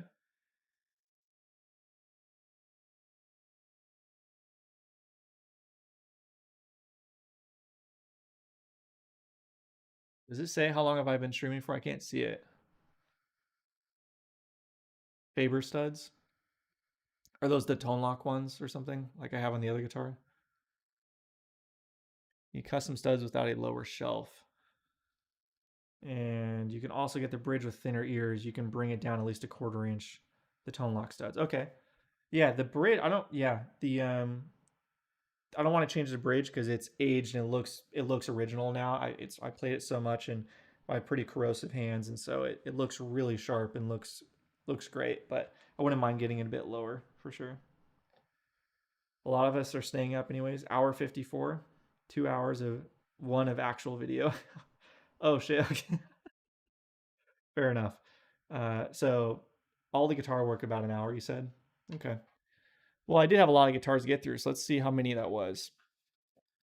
One, two, three, four, five, six, seven, eight, nine. So I've got 10 guitars. Okay, that's a lot. So I guess that's not too bad amount of time per guitar. What should we do? Should we try and play the amps a little bit? How late is it? 6 o'clock. It's not too late.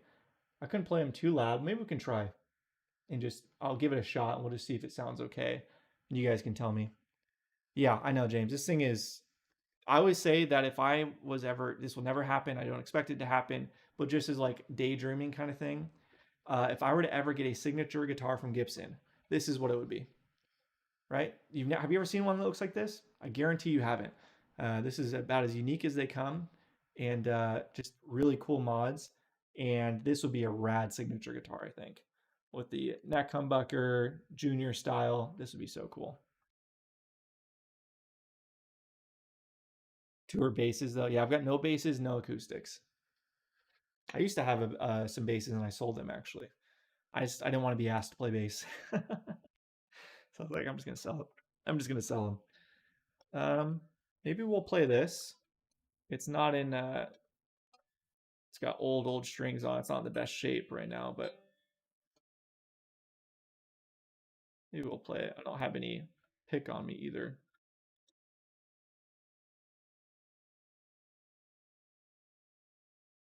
I got my pedal board just off screen. I don't know if you can see it. Just right here.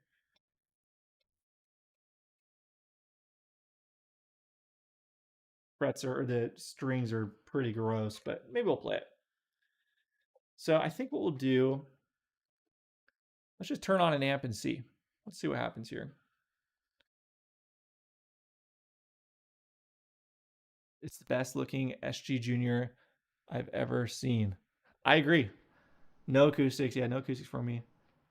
63. So this is an early 63 where it still says Les Paul on the headstock. You can see. I don't know if you can see that or not. So it's still got the silk screen Les Paul Jr. So this kind of end of or beginning of 63, as I understand it, was the last period where they still said that. So I've got one amp already plugged in. So I guess we'll start there. Let's just see what happens, right? And we'll plug it into the 412. Yeah, let's do that. We'll plug into the 412. So I'll kill two birds with one stone there. And I'm going to try and point the shotgun mic down, and I'll probably have to pat it, and we'll just see how it works. And you guys will have to tell me. It'll take a couple tries probably to get the audio okay. And then I'll have to scream for you guys to hear me afterwards. Like I said, I set up a mic and everything, SM57, but OBS gods were not on my side today. So let's get set up and turn on.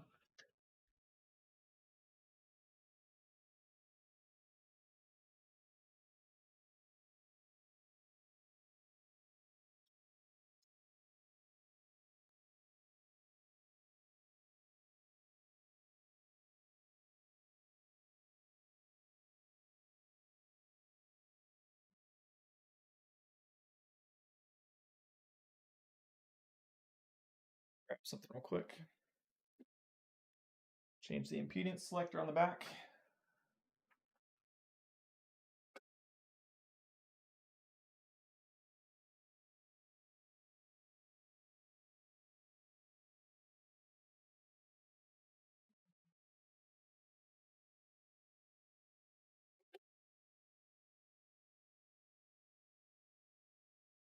So, great year for the SG, still wide fretboards. Last year for 50s wiring too. Oh, I didn't know that. That's cool. It's maybe you'll get to play it, James, if you come down, and you will see it's got the craziest neck. The neck is insane. You'll probably hate it. Everyone hates it at first, but you get used to it, and it's just part of the vibe. It's as quirky as they come, in my opinion. So up here, this was a amp I purchased. This is the amp actually that got me back into amps. So this is a Shure PT15 IR, and I purchased this right in the beginning of COVID.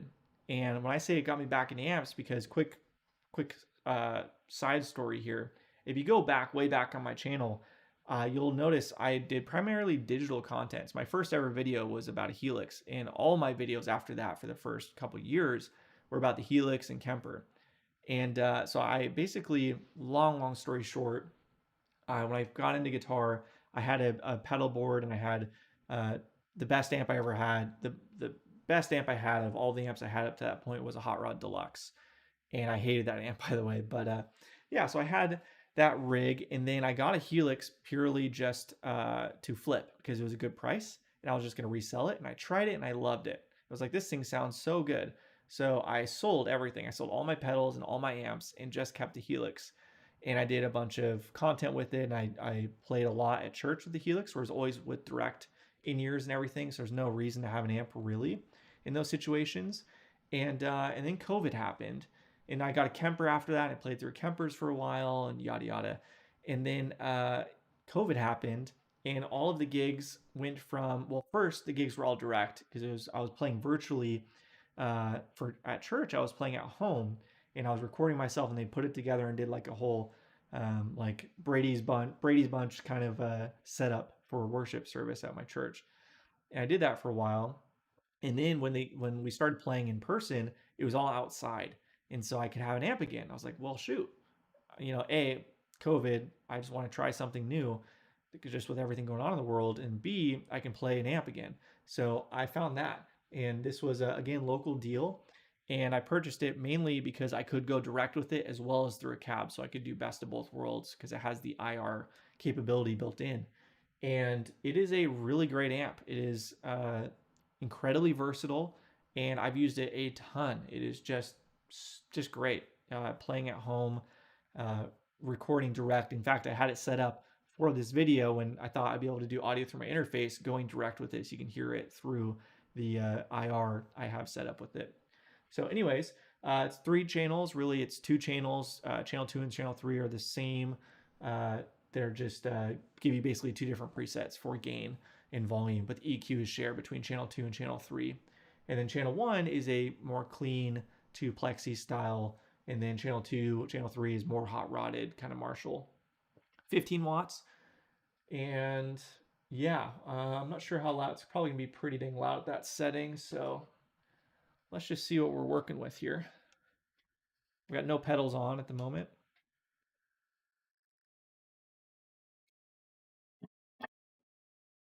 For the memory man.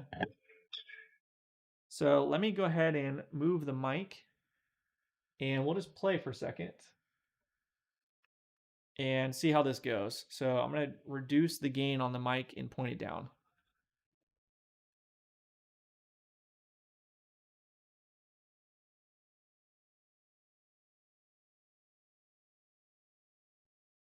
Check 1, 2, check.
All right, that was a total fail. I think part of the issue is I've got sound suppression on OBS right now.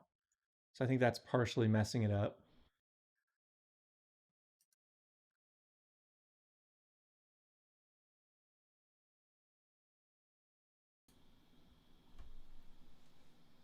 All right, let's try this. With that off, we'll see if this is better.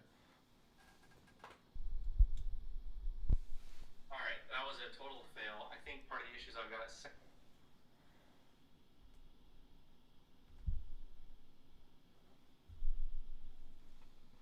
check 1, 2, check.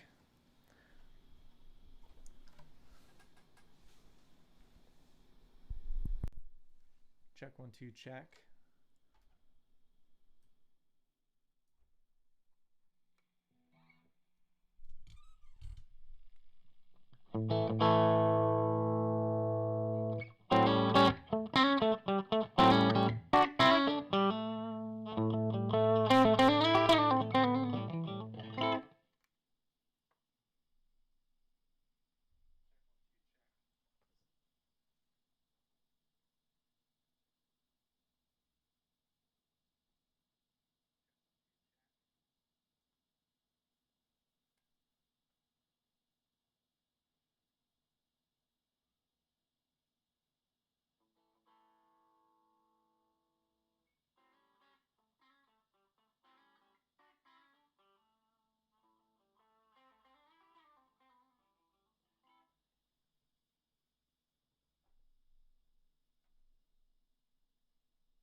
All right, we're gonna roll with that. So I don't have much time because it's pretty late.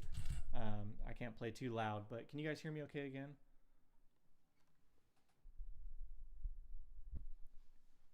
So that it'll just be what it is. This is a cheap shotgun mic, so pretty terrible for this purpose. But yeah. So can you hear me okay now? Is the voice okay?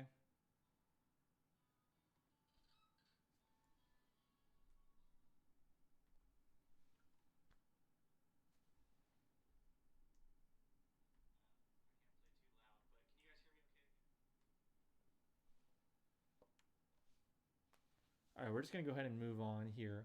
So I'm not gonna be able to play all the amps. It's should I do another live tomorrow? Because tomorrow I have off. Tomorrow is obviously, well, I don't know if everyone has it off. It's typically a holiday. Maybe I'll do the playing tomorrow. What do you guys think of that? If I just kind of do, well, I'm not going to mess with trying to redo the whole system. I think it sounds good enough to kind of give an idea. We'll do the shotgun mic, and I will play through every amp I've got. How does that sound? Maybe I'll do one more here, and then we'll do the rest tomorrow. You're good, it works? Okay. Was the audio, was it still, it sounded like it might still be clipping a little bit, but I've got the pad on the mic. I've got the gain all the way down on the mic, and then I've got the level on OBS dropped quite a bit to like -45 to try and get that. I mean, it's not quiet, but I wasn't playing that loud.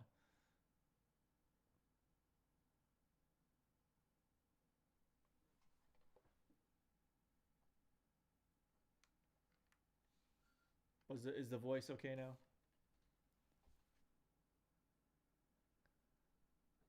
That's fair. I guess I don't. That's a good point. I wanted to the Vision. Like I said, I had the SM57 here. I had a vocal mic, and I was gonna put every amp on this cab and mic it up and give like 15 seconds for every amp. But I guess you're right. I don't need to do that. I'm just so disappointed because I had such grand plans for this, and then OBS just decided to make it not possible, unfortunately. Okay, that's fine. So I'm just gonna go ahead. Let me make sure. Check 1 2. Check. It's probably louder now. I'm just gonna go ahead and talk about them then. We can do that, no problem. Just get this.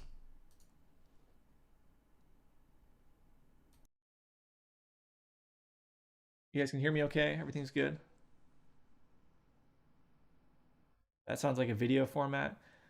That's fair. Maybe I will film this. Maybe I'll redo all of this because I don't know how many people are able to watch the live, and I'll do a YouTube video on it. I didn't. I've been avoiding it because it's just so much work and it's hard to get everything perfect mic'd up. But maybe if I set the parameters like, hey, I'm just gonna slap a 57 on it. I'm gonna play it for 15 seconds and then we're moving on. Maybe I'll do that. Yeah, let's do that. We'll do that tomorrow. So I'll film like an actual video for that. But today we'll just do the live and talk about it. So let me just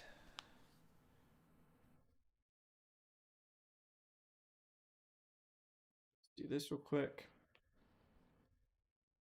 Okay, cool. So let's just run through the amps. So Friedman or the Sir I already talked about, and then could cut some clips from the stream. Maybe, but the stream is gonna be way lower res because I can't figure out how to do it higher res than what you see now. Because I don't have a capture card. I'm actually taking the remote live view function of the camera through USB to the computer and then capturing that window in OBS. It's a huge workaround. And I had a line on a capture card today, and the guy just has been ghosting me all day. So it is what it is. Next stream, if he gets back to me, it should look a lot better and be more legitimate. Anyways, let's get this up closer to me here. Cool. So we were playing through for the Bad Cat cab, excuse me. So this is a 4x12 Bad Cat cab. I've had this for a good bit now, and it is awesome. It is a full-on rock cab. It's got the Bad Cat V30 style speakers in it. It's got their Bad Cat labeled, but I think they're V30s. I don't know if they do anything different with them, probably not. But sounds great. It's a very deep cab, straight cab, and it is huge. The sound is massive on it. And my favorite part of the cab, which you cannot tell in the video, but it's got this really cool grill cloth on it that Two Rock uses. That's black, but sparkly black.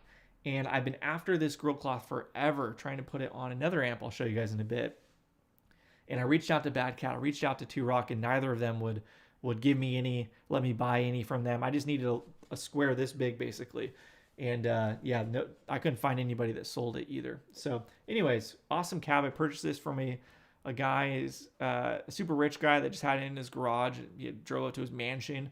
It was hilarious, this Craigslist deal, and loaded up in my wife's teeny little hatchback at the time. And yeah, my second 412. The other one you can see is over there, which I'll get into in a second. So that's that. This is my Friedman twin sister. So this amp is basically the Dirty Shirley, but it's two of them, two identical channels, basically, for the Dirty Shirley, making it the twin sister. And this was a buddy's amp. Again, actually, the guy I bought the Strat from that I talked about before, he owned this amp and I played it and I just fell in love with it. The sound of this amp is kind of, it's one of those, it's the sound in my head. It's one of those kind of things. It's just super versatile. It's got a great master volume. It's got perfect amount of gain for me. Really great feel. Sounds just so good. And this was my first real big amp. So this is a 40 watt and I love it. I would have gotten just the regular Dirty Shirley. I don't need the two channels. I never use a second channel, but I bought it from a friend, so it is what it is. Now the cab here I purchased this separately. He didn't have the cab when I bought it, and this cab is the matching cab, but it's got currently a Celestion Gold Alnico in it. So I put that in. I've tried a bunch of speakers in it. I really like the G12H30 Heritage speakers in it, but 40 watts too powerful for that. So I was really struggling with finding the right speaker for it. I tried a bunch. And I tried Alnico Cream. I tried a bunch of stuff, and ended up the gold has been my favorite so far in the amplifier. So that's that. Let's go over to my other side here. Actually, no. Let's. I'll grab this. Oh, this thing is a little lead weight now, and I'll explain why it is. But this was the first amp I ever worked on. This was what got me into doing amp tech videos and everything, and fixing my own amps in other people's amps. So this is a Magnatone 108 Varsity Deluxe. It is from 19 what was it, 55, I'm pretty sure. And it's got the craziest aesthetic. It's got this wild mother of toilet seat cover on it, you can see there. And then it's got this kind of teal green back plate. I purchased it. I went to go buy it. I drove quite a ways to go get it. Long story short, and I strummed it with a guy's Strat, and the amp just like died right then and there.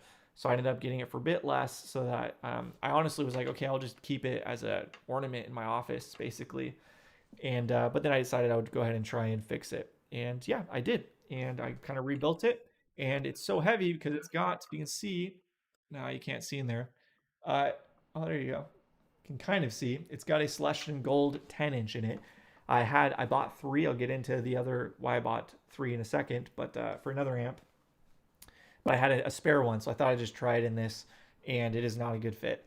The amp weighs so much more now, and those speakers are heavy, so I'm worried about putting in the amp they're gonna go in, the other two. And yeah, this amp could use some love. I definitely want to circle back to this project and kind of rebuild it, maybe tweak this one and have this one be a bit of a fodder for modding, because it's not all original, so I don't really worry about it that much. And then the front grill cloth, this is what I was saying. I wanted that sparkly black grill cloth from this onto here, but they wouldn't sell it to me. So this was off of a 70s 4x12 that a buddy had. He basically purchased it for the speakers and then gutted the rest. And so he gave me the grill cloth, and so I was able to install that here, and it looks pretty good. It looks nice and kind of like a diamond pattern. That was quite difficult to get to look all straight and uniform like, but yeah, I love this thing because it's kind of my genesis for working on amps. This is where it's going to get difficult because you won't be able to see the amps, and I can't put them on my lap. How do I want to do this? Okay. I know what I'll do. This is not going to be easy, but I'll do it. 1 second.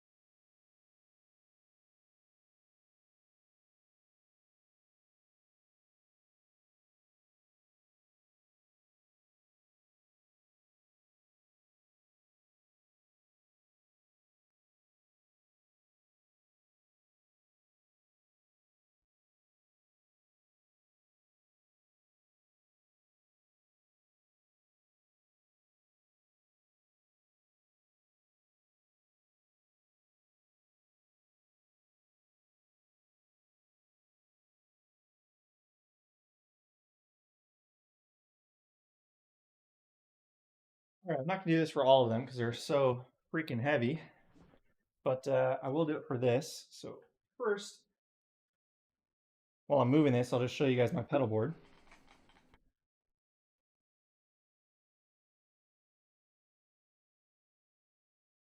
So this is the pedal board. This is what I gig with. You see it? So the pedals, the signal chain, for those that care about that sort of thing, it goes into the Scarab Fuzz, into the, how do I have it? So it's into the Mjolnir, yeah, which is a Klon style. And then it goes to the Vemuram Janray, which is a new pedal I'm trying out.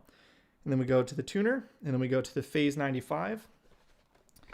And then from that, it goes to the Lele Little Dual, which allows me to run wet dry, basically. And then from there, you've got the output. So all of those I consider in this rig dry, quote unquote. Out of breath carrying those heavy amps. And the reason is this flips the phase every time you turn it on, which is incredibly annoying. So I can't have this in the wet amp because the phase will be flipped every single time I activate it, which is really dumb. And if anyone knows a phaser that doesn't do that at small format, let me know because I would like it to be on the wet amp only, but I use a phaser a lot in the gigs we play. So this is my solution. And then the wet signal chain goes into the vibrato and into the Flint, and then into the Deluxe Memory Man. And this is a 90s one and my favorite pedal of all time. I absolutely adore it and is a big part of my sound. And yeah, it's I played a bunch of Memory Men now, and they all sound different, but I'm very particular for this one. It's got a really long delay time, sounds great, very lush, but is very usable. A lot of them aren't very usable. Like you can't get a dotted eighth sound out of them. This one you can. Flint is a new addition as well, just a good general purpose kind of pedal. And vibrato. Vibrato is probably my favorite effect of all time, and I love it a lot. And it sounds really great in wet dry. Chorus, but better. So, anyways, that's the pedal board. Now let me move it out of the way so I can put an amp up.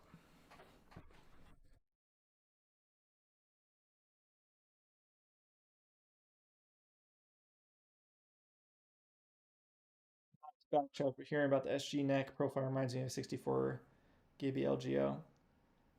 Yeah, I know Gibson had some weird neck shapes in the 60s, mid 60s for sure. So you could be on something.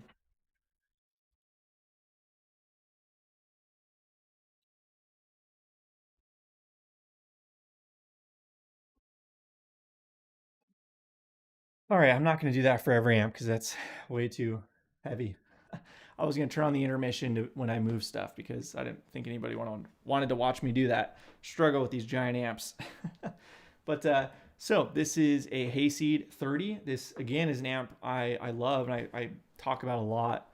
Uh, for better or worse, it's a basically clone, kind of a 60s AC30 with some mods to it, like a master volume, a 15 watt, 30 watt switch, and it's got an EF86 channel, which kind of harkens back to the earlier AC30s, as well as a top boost channel. And it sounds great, and I love it. I've used it for a ton of gigs. It's never failed me. It's got currently a Scumbag SC75 uh, PVC speaker in it, which I did an Alnico speaker comparison video. Check that out on the channel where I compared that to a bunch of vintage Alnico speakers. And yeah, it was very interesting. And I think it's a great speaker overall. I didn't think it was as good as those vintage ones, but it's still a good speaker. So pretty bright, sparkly speaker. And yeah, this is awesome. It's hand wired. They're very affordable. They're not made anymore. So you can find them for, I paid $1,200 for this. And it came with an expensive speaker too. And it's not the best built thing in the world, but it's hand wired. You can fix it. Yes, I know the grounds are riveted on, but it's not the end of the world for me. I've got much older amps like the Gretsch that you guys have seen on the channel. All those grounds are riveted too, and it's still running great. So is it ideal? No, but it works. And yeah, it's just a really nice amp, and the master volume is very good on it. 15 watt, 30 watt is great, very handy to have. And this was kind of my go-to gigging amp for since I got it. I've done a ton of stuff with it. So that's that. Let's move on to this, another small amp. This amp is pretty special. This might look like it's a Tweed Blues Junior or something, but it's not. This is actually a genuine, all original 1959 Fender Princeton 5F2A. And this has a really cool story, and I do plan on doing a video on this amp after I sell it. I am trying to sell it right now to fund a bigger Tweed amp that I can gig with, because this is just too dang clean. If you look at it, it is just basically pristine as far as Tweed goes. Original grow cloth, original Tweed, original everything. The only thing that's been changed in it is the 12AX7 that died, so it has a replacement 12AX7, but everything else is all original, including the rectifier and the power tube. And yeah, it is just stunning. The speaker's original. You can see right there, the two prongs original. It's just so clean. I've never seen a cleaner Tweed personally in person. I'm sure they exist, but I've never seen one. And yeah, this has lived its entire life here in Southern California. As far as I know, less than an hour away from where it was built in 59. I purchased it from an older gentleman during COVID. I did a guitar safari with a buddy at 10 p.m. at night Drove to a compound with a chain link or a barbed wire fence and the whole deal. No phone service. I thought, yeah, I thought we're gonna either gonna get a cool amp out of this or we're gonna get murdered. And luckily, we didn't get murdered. We got a cool amp out of it. And yeah, I played this at church actually, right when I got it, and I loved it. And I didn't really. People warned me about playing it, but I wanted to play it. And at the time, they weren't that valuable. They're I didn't pay that much for it. I paid exactly what the guy asked for. I didn't lowball him or I didn't swindle some old guy or something. He knew what he had and he was trying to get rid of a lot of stuff quickly. And this was one of those items. And so, yeah, I purchased it from him and it still works, still sounds great. It's very low volume, but it's got tons of gain. And it sounded, we even played it into a 412 and it sounded amazing. I've got a video on my phone of that. I really should post that someday. But yeah, it's very cool, but it's become so valuable that I was gonna just recap it basically once I felt like I was confident enough in my abilities to work on something this historically significant. I mean, for me, it's historically significant. It's so clean. There's a lot of them they built, but very few that are all original like this. But they're worth significantly more untouched. So for me, it was like, well, I guess what I need to do is just sell it and then try and get a bigger tweed that I can gig because that was a big dream of mine was to gig a vintage tweed, and they've become so extremely expensive. The only way I can get one is by selling this. So it is on the market. I just listed it on Reverb, and we'll see if it sells or not. It's very expensive, but it's also, I mean, find another this clean. So I'm going to Guitar Show actually in a month that Joe Bonamassa apparently goes to a lot locally, and we'll see if he's interested. But yeah, 59 Tweed Princeton, 5F2A.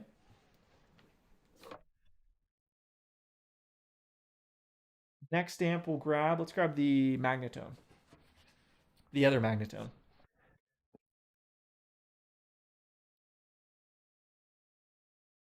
So this is a Magnatone 440.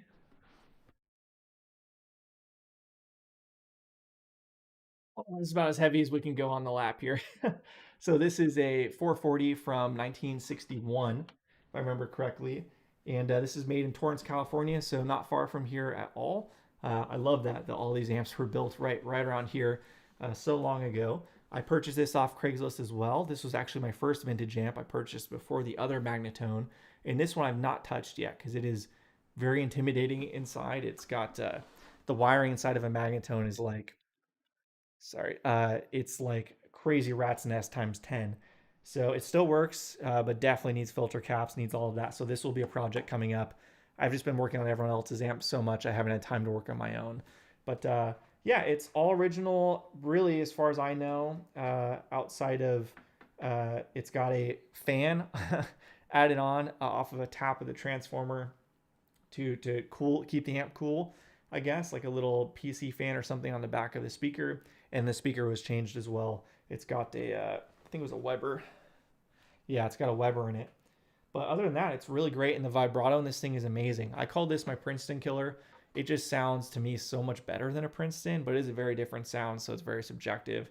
It's got more mids, it's got a lot more grunt to it, it's a lot louder, it stays pretty clean, and it's got a reverb circuit that is horrendous, but it's very vibey. But the vibrato is just otherworldly. And I played this actually. I've gigged this a lot, played it out a lot, and it sounds amazing. The vibrato, it's got the original foot switch here, and it just sounds so cool when you turn that on. And this in a wet, dry, or a dual mono rig is insane too. And I've run this with a Hayseed 30 actually live and kept the vibrato on just a little bit, and it just made it sound so amazing. The only thing I've done to this is I did add a speaker out so I can run into the aux box. But yeah, that's that Magnatone, again, 1961. It's a dream amp for someone, super nice. Yeah, talking about the Princeton, yeah, it's for a collector. It's not a player's amp. It's somebody that's trying to get a mint collection of original tweeds, and that's who that's for. All right, I'll move this out.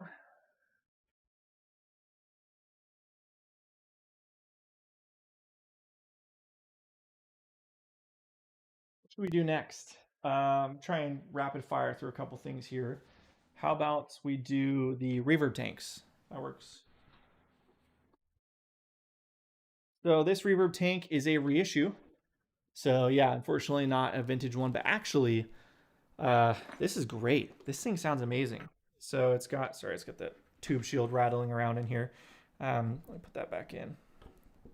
But this is a 90s reissue, which is kind of the sought after one you want. It's got the much better spring tank in it, the Accutronic spring tank. And let's see, what year was it? I think it's 95. So it's basically as old as I am. I'm a little bit older. Yeah, brown face. And the great thing about the reissues is they don't have the dang ground loop when you put a 3-prong in them because they have a different grounding scheme. Sounds great. I've A-B'd it against 2 vintage, including mine, but one other one, vintage spring tanks that were original. And it went toe to toe with them. They have a slightly different tone, but really, really good. And everyone that's played this one has been like, wow, it sounds great. So I would always recommend people, and they ask me, should I get one? I would say find a 90s one of these in good working condition, because then you don't have to worry about the freaking ground loop issue if you put a 3-prong in the vintage ones. Like I ran into with that, and I still am fighting that issue with that spring tank. But anyways, that's that. Now I would love to get a vintage one of these if I ever get a brown face amp to have a matching pair there. Maybe someday that will likely go up for sale just to help fund some bigger purchases coming up potentially. But for now, it's fine. And then this I've worked on the channel. So this is a 64 spring tank. So in 64, it was kind of the transition era where they went, but there's some 64s that are brown face and some or brown Telex and some that are black like this. And it's just a great fit with the other black face amp I have. And yeah, sounds great. Nothing really to note here. I did a 3-prong in it and some other work, including stuffing caps in this one for the first time. Controversial, I know, but it was fine. Worked out well. All right, just make sure I'm not missing anything. What else can we rapid fire through? So the Gretsch you guys have seen on the channel quite a bit now.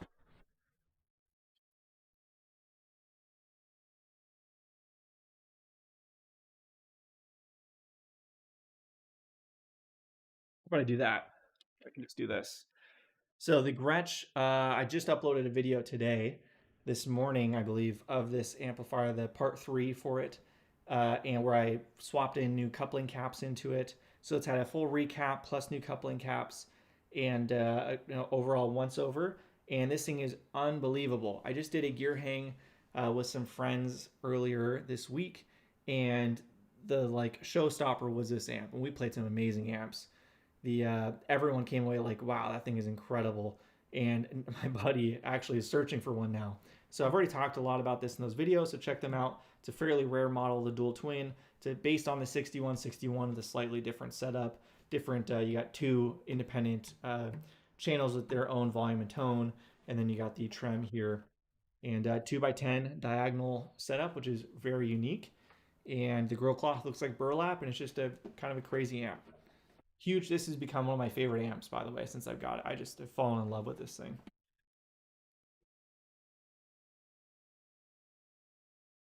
So let's go to this guy.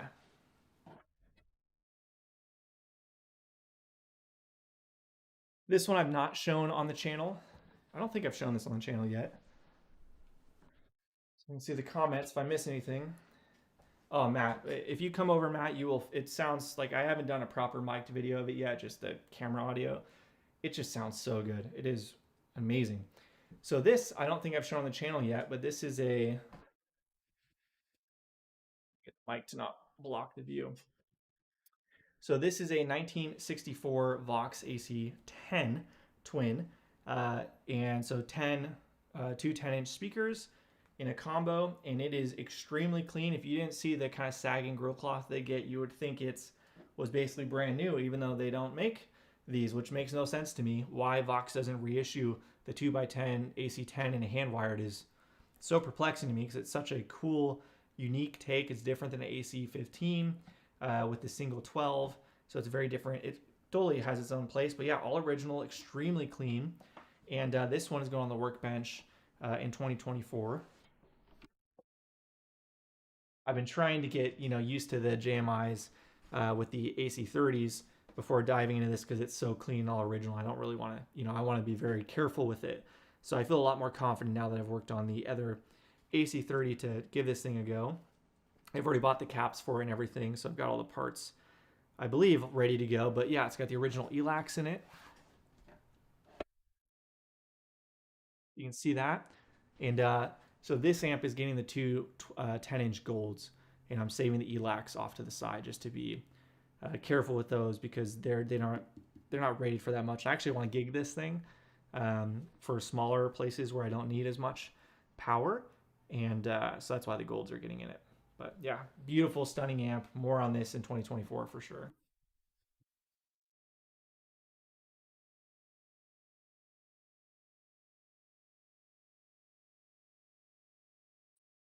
Let's talk about the cab here. So this is a 1974 Marshall 4x12.